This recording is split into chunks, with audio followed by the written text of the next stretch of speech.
తమిళనాడులో ప్రభుత్వ ఏర్పాటుపై ఇంకా సందిగ్ధత కొనసాగుతుంది. ఇప్పటికే కాంగ్రెస్, వామపక్షాలు విజయ్కు మద్దతు ప్రకటించాయి. మరోవైపు టీవీకేకు మద్దతు ఇచ్చేందుకు వీసీకే ముందుకొచ్చింది. కానీ అందుకు కొన్ని కండిషన్లు పెట్టినట్లు రాజకీయ వర్గాలు చర్చించుకుంటున్నాయి.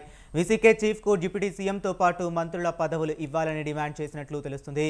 దీనిపై నేడు విజయ్ వీసీకేతో భేటీ అయ్యారు. అనంతరం వీసీకే తన నిర్ణయాన్ని ప్రకటించాల్సి ఉండగా ఇంకా ఆ సస్పెన్స్కు తెరదించలేదు. సాయంత్రం 4 గంటలకు పార్టీ చీఫ్ ప్రెస్ మీట్ పెట్టి మద్దతుపై స్పష్టతనిస్తారని సమాచారం. వీసీకే ప్రకటనతో విజయ్కు మద్దతుపై క్లారిటీ రానుంది.